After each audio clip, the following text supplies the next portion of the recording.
नमस्कार। कक्षा 11वीं, विषय मनोविज्ञान। दोस्तों, आज हम नया चैप्टर शुरू करने जा रहे हैं जो है व्यवहार के जैवीय आधार। चैप्टर नंबर है 4। दोस्तों, मनोविज्ञान मनुष्य एवं प्राणियों के व्यवहार का अध्ययन करता है। तो उस व्यवहार का अध्ययन करने की कौन कौन सी पद्धतियां हैं उसकी भी हमने बात देखी। मनुष्य के व्यवहार को प्रभावित करने वाले अनुवंश और पर्यावरण, इन दोनों परिबलों के बारे में हमने जानकारी प्राप्त की। अब इस चौथे चैप्टर में हम बात करेंगे व्यवहार के जैवीय आधारों की। दोस्तों, इस पृथ्वी पर अनेक प्रकार के सजीव हैं, किंतु मनुष्य के पास ही विकसित मस्तिष्क और मानसिक शक्तियां हैं।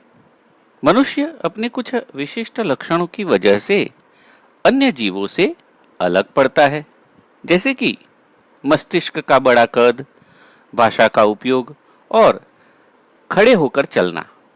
हजारों वर्षों के बाद मस्तिष्क और चेता तंत्र के विकास के परिणाम स्वरूप मनुष्य अमूर्त विचार और तर्क जैसी उच्च बोधात्मक शक्तियों के साथ व्यवहार करता है, जो अन्य किसी भी प्राणी में दिखाई देता नहीं है। जैव मनोवैज्ञानिक यानी कि बायोसाइकोलॉजिस्ट और चेता मनोवैज्ञानिक यानी कि न्यूरोसाइकोलॉजिस्ट और शरीर लक्षी मनोवैज्ञानिक यानी कि फिजियोलॉजिकल साइकोलॉजिस्ट जटिल व्यवहार और चेता तंत्र के बीच के संबंध का अध्ययन करते हैं।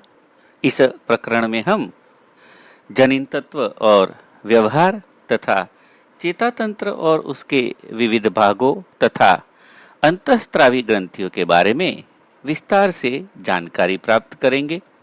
सबसे पहले बात करते हैं उत्क्रांतिमूलक अभिगम की। इस पृथ्वी पर कद, आकार और व्यवहार में भिन्नता वाले असंख्य सजीव रहते हैं। इन तमाम सजीवों में मनुष्य का चेता तंत्र सबसे विकसित है।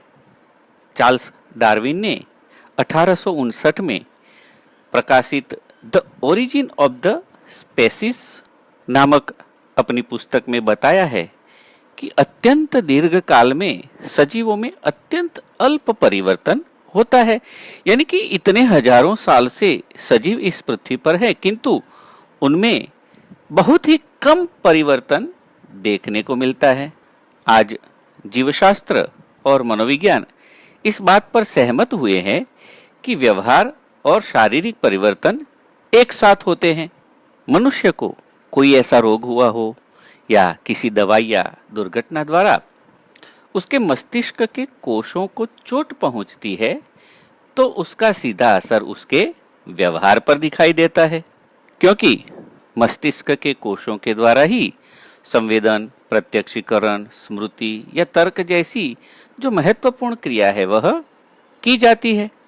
व्यक्ति बुद्धि, सीखने की शक्ति, स्मृति तथा शारीरिक और मानसिक लक्षणों के मुद्दे में एक दूसरे से भिन्न है।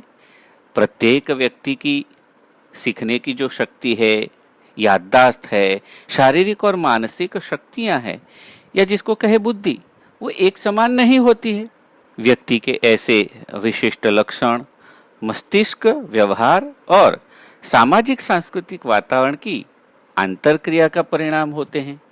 ये सारी क्रियाएं मस्तिष्क के कोषों पर आधारित है और इसीलिए हमें मस्तिष्क के कोषों के महत्व को स्वीकार करना ही होगा। प्राचीन समय में मनुष्य जाति में कार्य विभाजन पाया जाता था। पुरुष द्वारा स्नायु प्रधान कार्य किए जाते थे। वे जंगल में दूर दूर भोजन ढूंढने के लिए और शिकार करने के लिए जाते थे, जबकि स्त्रियां घर का काम करती थी, बच्चों का लालन पालन करती थी। किंतु आज पुरुष और स्त्रियों के कार्यों में बहुत सारे परिवर्तन आ चुके हैं। आज देखें तो स्त्रियां सेना में, चिकित्सा क्षेत्रों में और पुलिस दल में भी पाई जाती हैं। यही नहीं, पुरुषों की बात करें तो होटल में पुरुष भी रसोई का कार्य करते हुए दिखाई देते हैं। यानी कि पुरुष और स्त्रियों के कार्यों में आज के युग में बहुत बड़ा परिवर्तन आया है, जो जैवीय और व्यावहारिक परिवर्तन को निर्देशित करता है।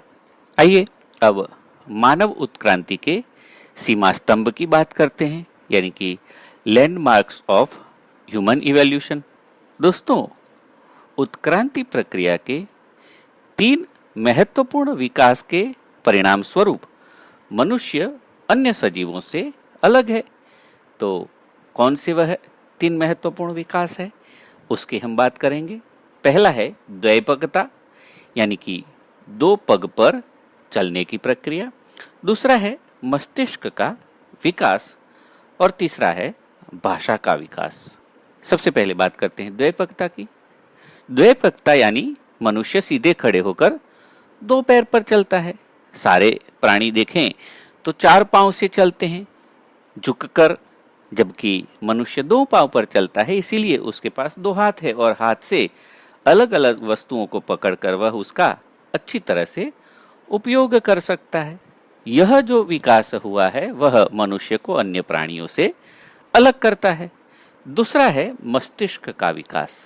मस्तिष्क का विकास मस्तिष्क के कद और मस्तिष्क के विशिष्ट स्नायुओं के सानुपातिक विकास का निर्देश करता है, यानी कि मनुष्य के मस्तिष्क का उसके अनुपात में जितना होना चाहिए उतना बहुत अच्छा विकास हुआ है।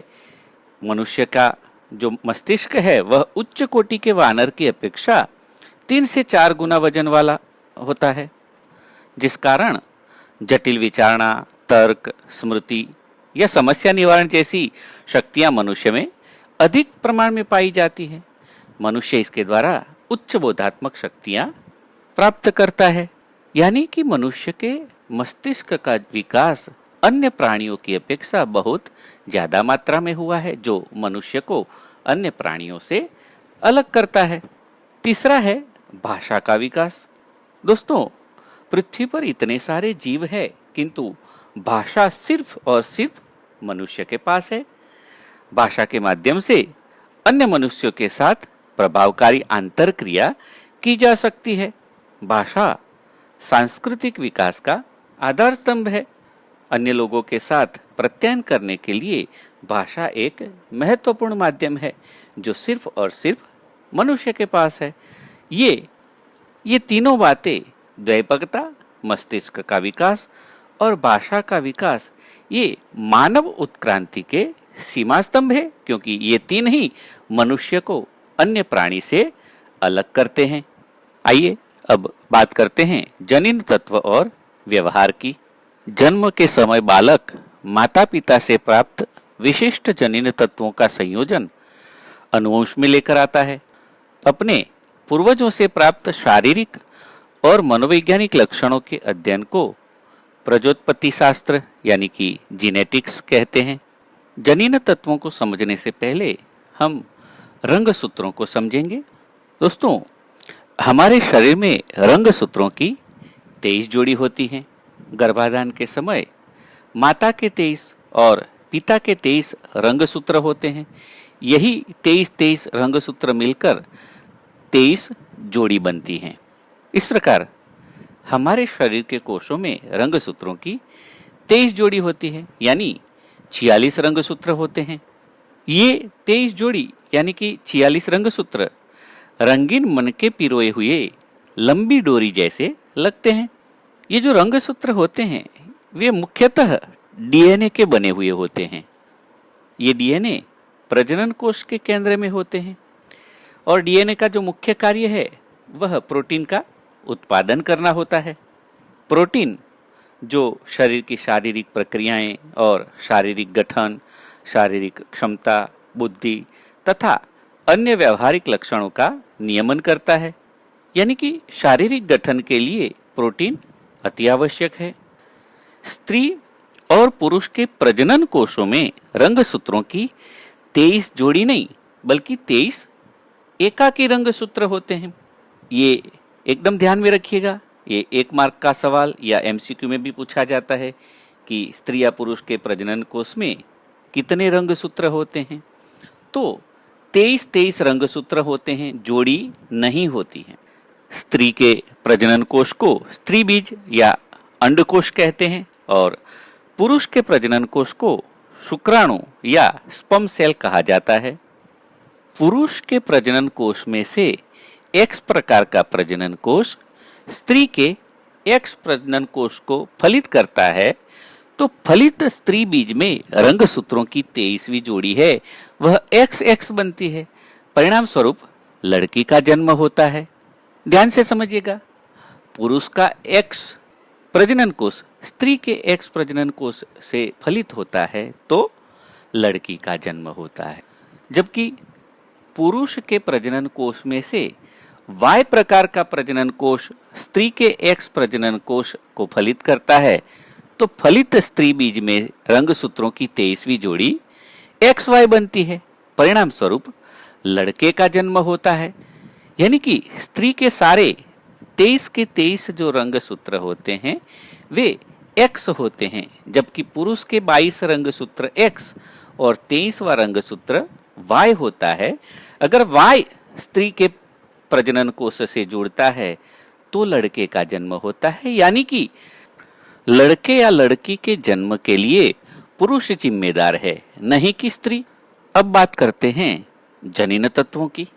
जैसे हमने आगे बात की कि हमारे शरीर के कोशों में रंगसूत्रों की 23 जोड़ी होती हैं। प्रत्येक रंगसूत्र में हजारों की संख्या में जनिन तत्व होते हैं। हमारे जो 46 रंगसूत्र है उसमें हजारों की संख्या में जनिन तत्व होते हैं। ये जो जनिन तत्व होते हैं वही अनुवंश में प्राप्त लक्षणों के संग्राहक होते हैं। ये जनिन तत्व ही शारीरिक मानसिक लक्षणों का वहन करते हैं। चेता तंत्र के विकास में जनिन तत्वों का योगदान महत्वपूर्ण है। यानी कि मस्तिष्क का चेता तंत्र का जिस प्रकार विकास होता है उसमें जिस प्रकार के जनिन तत्व मनुष्य को मिले होते हैं उसी प्रकार का उसका विकास संभव है। व्यक्ति के आंतरिक गठन को प्रभावित करने वाले जनिन तत्वों को जीनोटाइप कहते हैं। ये ऐसे तत्व होते हैं जो अप्रकट होते हैं, दिखाई देते नहीं है, उसे जीनोटाइप कहते हैं। जबकि व्यक्ति को जिसके द्वारा पहचाना जा सकता है, ऐसे शरीर का गठन, आंखों का रंग, बाल का रंग, चमड़ी का रंग आदि लक्षणों के समूह को फिनोटाइप कहते हैं। इस प्रकार देखें तो रंगसूत्र और जनिन तत्व ये सारी चीजें कितनी प्रभावित करने वाली है, और इसीलिए कहें तो अनुवंश मनुष्य के व्यवहार को प्रभावित करता है। किंतु सिर्फ अनुवंश नहीं, मनुष्य के व्यवहार के लिए अनुवंश और पर्यावरण दोनों कारक समान महत्वपूर्ण हैं। तो आज इस वीडियो में हमने बात की उत्क्रांति मूलक अभिगम की, मानव उत्क्रांति के सीमा स्तंभों की और जनिन तत्व और व्यवहार की। आज इतना ही। अगले वीडियो में हम बात करेंगे चेता तंत्र की। नमस्कार, सबका मंगल हो।